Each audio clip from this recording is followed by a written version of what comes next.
राम के वेश में कोई और बनावटी हो, हम इन्हें नमन नहीं करेंगे। पहले हम इनकी परीक्षा लेंगे। ठीक है, तुम्हारी इच्छा परीक्षा लेने की है तो परीक्षा ले लो। सती जी ने सीता जी की तरह श्रृंगार किया और राम के रास्ता में बैठ गई जाके। राम जब उधर से आए हैं तो लक्ष्मण तो एक बार को महाराज चकरा गए, लेकिन राम हंसने लगे हैं। लक्ष्मण पागल न हो जाओ, ये अपनी सीता नहीं है, ये तो शंकर जी की सती है। सती जी से पूछा, सती एक बात बताओ, भोले बाबा तो तुमसे इतना प्रेम करते हैं कि एक पल के लिए नहीं छोड़ते, और आज तुम अकेली बैठी हो। तो भैया जवाब नहीं दे सकी। जब कोई चोर चोरी करे जाए महाराज और वहां वो पकड़ो जाए, वहां से पूछी जाए कि तुम जहाँ का करे आए, तो कोई जवाब होएगा बाकी पास है? कोई जवाब नहीं। ऐसे ही सती जी तो पोल खोलन गई राम की, लेकिन अपनी पोल खोल बैठी, कोई जवाब नहीं निकला। सती जी लौट आई, शंकर जी ने कहा परीक्षा ले आई राम की, तो सती जी ने शंकर जी से झूठ बोल दिया, हम परीक्षा लेने थोड़ी नहीं गए थे, हम तो प्रणाम करने गए थे, नमन करने गए थे, हमने परीक्षा थोड़ी नहीं ली, हम परीक्षा लेने नहीं गए थे। कहने लगे सती जी झूठ बोलने की कोशिश ना करो, क्योंकि ये झूठ जरा महंगा पड़ सकता है तुम्हें। अब वो एक बात कही जाती है, गांव गांव में गली गली में लोग गाते हैं कि जो पत्नी पति से कपट करती है उसे दुख मिलता है। यहीं से सोच लो माताओं, पति से कभी झूठ नहीं बोलना चाहिए है माताओं। यहाँ इतनी संख्या में माताएं हैं, सच बताना कौन कौन अपने पति से झूठ नहीं बोलती है? जो न बोलती हो वो हाथ उठा दो। तो वही हिसाब कर दो। गूंगे मिठाई खवाई, पूछी कैसी लगी, तो वही हंस दे, सो हिसाब तुम्हारा। ये नवल परीक्षित जी नवल दे भैया तुमसे झूठ बोल देते, तो फिर जिनने हाथ क्यों नहीं उठाओ? कछ तो झूठ बोल रही हो ये क्या भैया? अगर झूठ नहीं बोलती हो तो हाथ उठाओ। तुम्हारे पतिदेव को तो बड़ा घमंड है कि झूठ बोलती नहीं है, लेकिन तुमने साबित कर दिया कि हम झूठ बोलते हैं। आप जो प्रधान जी की धर्मपत्नी, आप भी झूठ बोल देती हो, तो भाई पहले क्यों नहीं हाथ उठाओ? अब तो तुम्हारी झूठ पे झूठ पकड़ी जा रही है।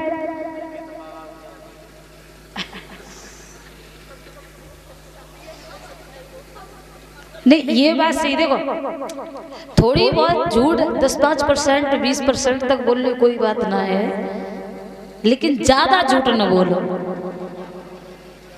ना। 2-4% तो चल जाता है, क्योंकि अगर ज्यादा झूठ बोलोगी, ज्यादा कपट करोगी, तो सती जी एक झूठ के पीछे शरीर ही छोड़ना पड़ा था है? अब आप जो कहोगे कि सब सती जी भोले बाबा थोड़ी नहीं है, और ना सब सती जी हो जाएंगे, लेकिन यहाँ तक फिर भी ठीक है कि झूठ नहीं बोलना चाहिए, कपट नहीं करना चाहिए। जानते तो है ही, लेकिन फिर भी दोहरा दूं, जो स्त्रियां पति से झूठ बोलती हैं,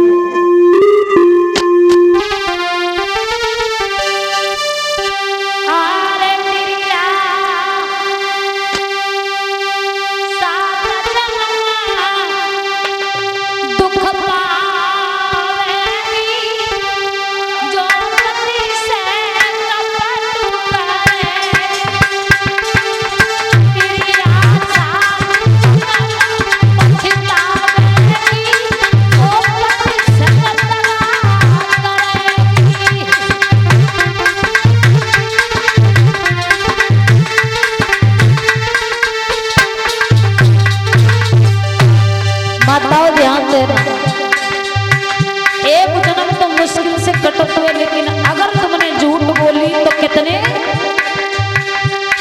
जन्म, 7 जन्म दुख मिलेगा, तासे झूठ ना बोली है?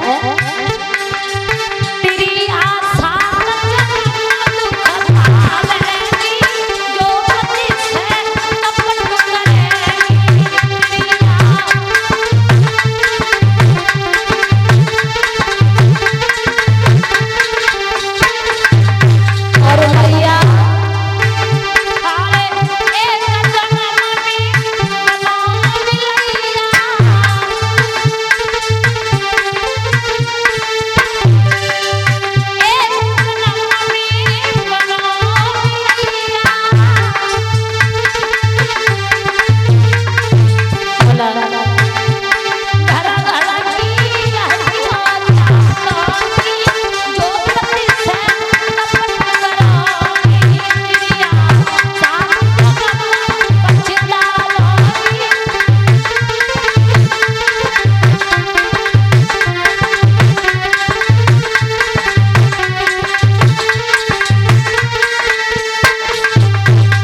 सो एक ही जन्म की रहन दियो, अगर सुख चाहो तो झूठ ना बोलियो। अब सातों की बताएं तो आप तुम्हारी और हमारी एक ही बात है, तो ज्यादा कह वो कुछ ठीक ना है। कहने को मतलब यही है कि झूठ ना बोलियो। सती जी ने झूठ बोल दी, मैया हम परीक्षा ले थोड़ी नहीं गए थे।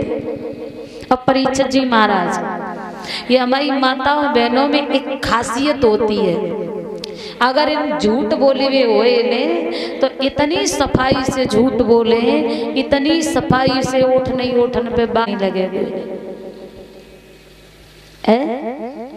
तुम समझ नहीं पाओगे कि जो झूठ बोल रही है कि बिल्कुल साची बोल रही है।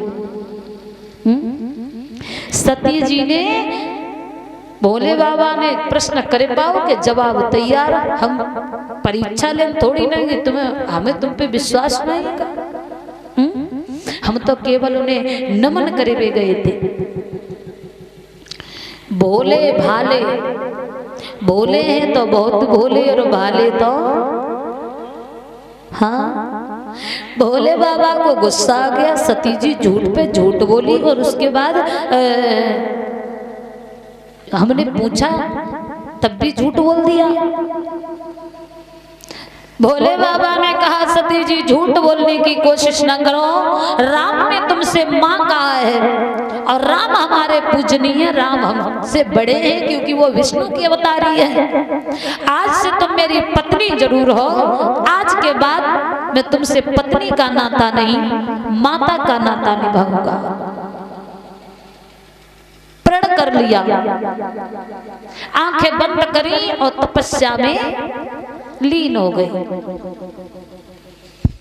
अब सती जी बड़ी परेशान है, भाग के कैलाश पर्वत पे जाए, धूनी तक जाए, नादिया के पास जाए, नादिया तू ही कुछ उपाय बता जैसे भोले बाबा आंखें खोल दे।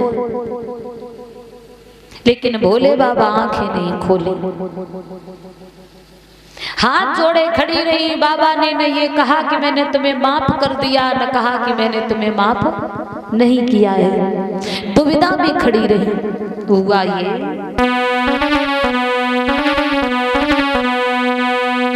हाँ भी न कही ना भी न कही, हर दुविधा में नैया पड़ी रही।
सती जी का कोई जवाब नहीं दिया। सती जी से नाराज होकर भोले बाबा कितने दिन तक तपस्या में लीन रहे। परीक्षित जी महाराज कथा आप पिछले वर्ष भी करवा चुके हो, शायद पता होगा, नहीं मालूम। अब कथा कब शुरू हो जाती तुम आ तो बाद में तो कैसे, तब तक शायद बता चुकी हो शास्त्री जी वो बात है। आजकल अगर पति पत्नी में झगड़ा हो जाए तो कितनी देर तक झगड़ा हो तो भैया नहीं हो तो है, लेकिन अगर हो जाए तो कितनी देर तक झगड़ा हो जाए? 5 मिनट आधे, क्योंकि कछु न कछु जरूरत पड़े तो तुम पूछे नहीं लगोगे फलानी चीज कहाँ है, क्योंकि आजकल सब एक दूसरे के ऊपर डिपेंड है, कोई अपना कुछ करना ही नहीं चाहता है। और अगर कोई ज्यादा गुस्सा वालों हो तो 2-4 घंटा कट जाए, और अगर कोई और ज्यादा गुस्सा वाला हो तो शाम कट जाए तो सुबह नहीं, और सुबह निकल जाए तो शाम नहीं कटे। लेकिन भोले बाबा नाराज होकर सती जी से एक झूठ की वजह नाराज हो गए। 87 साल, सहस किसे कहते हैं महाराज? 1000 को 87 यानी 87,000 साल तक भोले बाबा आंखों को बंद करे तपस्या करते रहे। अब 87,000 साल बाद जब आंखें खोली तो आप लोग ये सोचो कि भोले बाबा भूल गए होंगे कि सती जी से हमने कहा था कि मैं तुमसे माता का नाता निभाऊंगा, भूले नहीं। सती जी भी भाग के आ गई, भोले बाबा के पास बैठ गई आके, लेकिन भोले बाबा माता के नाता से सती जी से बात करने लगी। लेकिन तब तक सती जी की निगाह आकाश में गई, देवताओं के ज्ञान जा रहे थे। सती जी कहने लगी भोले बाबा और है सो सब ठीक है, लेकिन ये सब देवता लोग कहाँ जा रहे? भोले बाबा ने कि कहाँ जा रहे? सब तुम्हारे पिताजी के यहाँ जा रहे। सती जी कहने लगी ऐसो हमारे पिताजी के यहाँ का बहुत सब लोग जा रहे, अगर कुछ काम हो तो सबसे पहले निमंत्रण हमारे पास आतो। भोले बाबा ने कहा अब सती जी बात ठीक है, लेकिन तुम्हारे पिताजी नाराज चल रहे हैं एक छोटी सी बात के लिए, हमसे नाराज हैं, और तुम हमारी पत्नी हो। पत्नी अर्धांगिनी सुख और दुख में आधे की हकदार होती है। तुम्हारे पिता होने के बावजूद तुम मेरी पत्नी हो, इसलिए हमें तो निमंत्रण नहीं दिया सो नहीं दिया, लेकिन तुम्हें भी नहीं बुलाया। सती जी कहने लगी ऐसी कौन सी बात बनी जैसे नाराज हो गए? जवाब दिया एक बार तुम्हारे पिताजी की सभा लगी रहे और सभा के सभापति तुम्हारे पिता थे। तुम्हारे पिताजी के यहाँ बड़े बड़े राजा महाराजा सब अपने अपने आसन पे थे, और जब तुम्हारे पिताजी सभा में आए तो सब खड़े होकर के उनका अभिवादन किया, लेकिन सती जी में खड़ा नहीं हुआ। इतनी सी बात पे नाराज हो गए। और मैं खड़ा क्यों नहीं हुआ? क्योंकि मैं उस समय भगवान के चिंतन में चित्त को लगाया था, और मेरे भगवान से बढ़कर तुम्हारा पिता नहीं हो सकता, तो मैं इसलिए खड़ा नहीं हुआ। तुम्हारे पिताजी उल्टे ही सोच गए कि शंकर अभिमानी है, घमंडी है, हमारा अपमान किया है। सती जी कहने लगी कोई बात नहीं है, तुम्हें नहीं बुलाओ तो कोई बात नहीं, हम जरूर जाएंगे, क्योंकि कारण एक और है कि वो तो सब है कहाँ पिताजी की।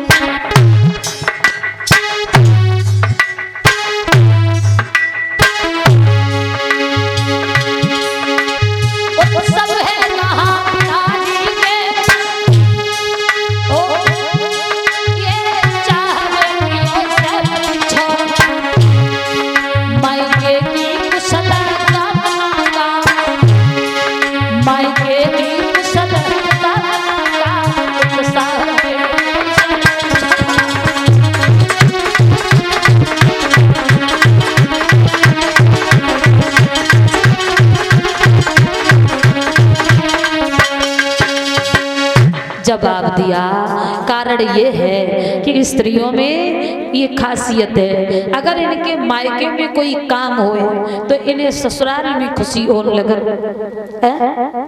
हमारे मायके में ऐसो काम हो रो वैसो काम हो रो, बड़ी खुशी हो। तो सती जी को बड़ा खुशी भई, हमारे पिताजी ने यज्ञ करवाया हुआ है भोले बाबा से कि बाबा देखो माता पिता गुरु मित्र के घर बिना बुलाए भी जाया जा सकता है, ये भी एक नियम है। भोले बाबा कहने लगे जाया तो जा सकता है लेकिन उसमें भी एक कारण है। क्या? तो जवाब दिया, सुनो सती।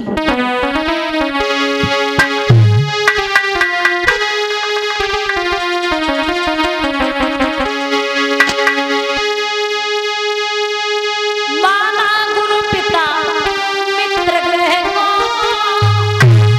और कछुरी नहीं बदलाई है प्रवेश, लेकिन अन्न बन के अवसर में और जाने में नाई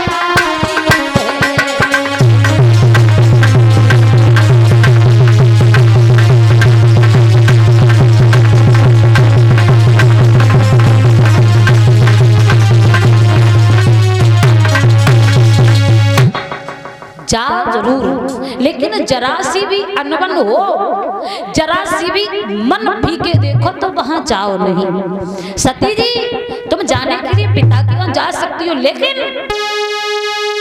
जा जाने पर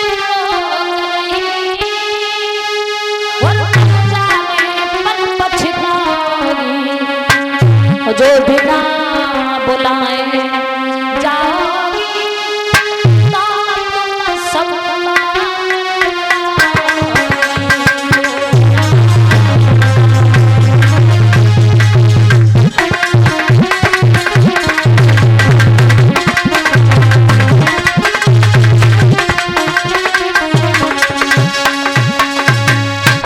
बिना बुलाए सम्मान नहीं होगा।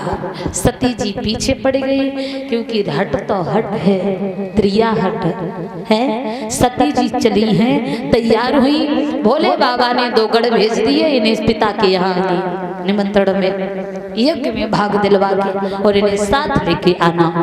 गई सती जी से किसी ने कोई बात नहीं पूछी, अकेले ही पूरे घर में घूमे। सती जी की जितनी बहनें थी वो सब आपस में बातचीत करती घूम रही है, लेकिन सती जी को किसी ने बात तक नहीं पूछी। अगर कोई 4 बहनें हैं और 4 बहनों की शादी हो जाए, 3 अच्छे अच्छे घरों में शादी हो और एक थोड़ी नीचे घर में यानी पैसा में थोड़ा कम हो उसके घर शादी हो जाए, और अगर कहीं फंक्शन में वे इकट्ठी हों तो 3 तो खूब सलाह से रहें, बातें करेंगी, लेकिन वह एक गरीब बहन को कोई बात नहीं पूछता है। बहनों बहनों की बात छोड़ो, रिश्तेदारों में आप सब में ही ऐसा होता है कि पैसा वाले रिश्तेदार सब एक दूसरे के घर आए जाएं और गरीब को कोई बुलाता नहीं, ना उसके यहाँ कोई जाता कि भैया गरीब है? तो ऐसे ही सती जी का हिसाब था। सब स्त्रियां सब बहनें जो थी आपस में बातें करें, लेकिन सती जी को बात किसी ने नहीं पूछी।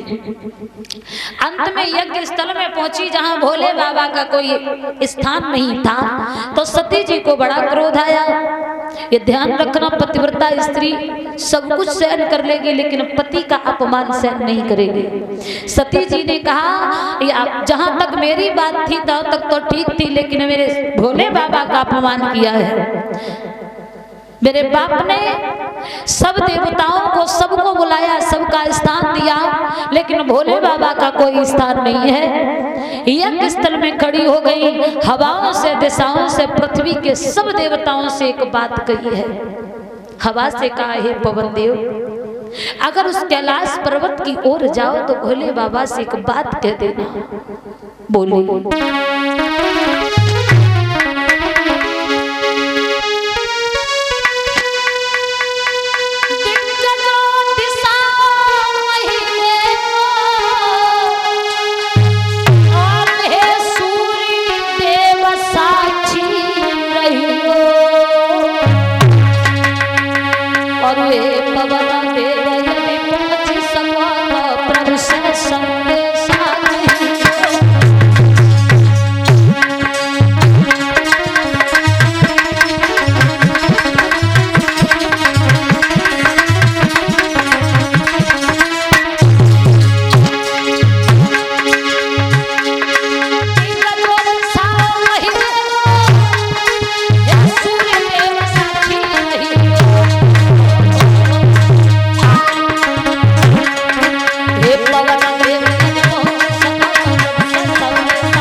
देव की गोदी में सती सत्य पे जाती है। अग्नि स्थल में, यज्ञ स्थल में अग्नि में प्राण आहुति दी है। गढ़ जो थे वो भाग के भोले बाबा के पास आए। भोले बाबा ने कहा, बाबा तुम्हारा अपमान न सहन करके सती जी ने प्राणांत कर दिया। तो भोले बाबा को बहुत क्रोध आया। क्रोध में आकर के भोले बाबा ने एक जटा उखाड़ कर चट्टान से पटकी, वीरभद्र नाम का वीर प्रकट किया। वीरभद्र से कहा कि वीरभद्र तुम वहां जाओ जहां दक्ष प्रजापति यज्ञ कर रहा है और उस यज्ञ को पूरा न होने दो। दक्ष प्रजापति का जो यज्ञ हो रहा था, वीरभद्र ने जाकर दक्ष प्रजापति का सर काट दिया। और जब सर काट दिया तो देवताओं के बार बार आग्रह करने पर यज्ञ अधूरा रहा जा रहा था। तब पुनः उस यज्ञ को पूरा किया तो दक्ष प्रजापति के बकरे का सर लगा करके यज्ञ को पूरा किया है। इस प्रकार से भगवान भोले बाबा उस यज्ञ को पूर्ण कराया है। बोल शंकर भगवान की, वृंदावन बिहारी लाल की। वही सती जी प्राणांत होने के बाद हिमाचल नगरी के राजा हिमांचल के घर में जन्म लिया। और जन्म लेने के बाद भोले बाबा के साथ में विवाह हुआ। और विवाह होने के बाद आनंद पूर्वक कैलाश पर्वत पर रहे हैं। आइए एक लाइन का कीर्तन, उसके बाद भक्त ध्रुव की सुंदर कथा है। माताओं बहनों तालियों का साथ दे करके बोलिएगा। आप लोग ये सोच रही होगी कथा कहने आप आई हो तो हमसे क्यों कहती हो?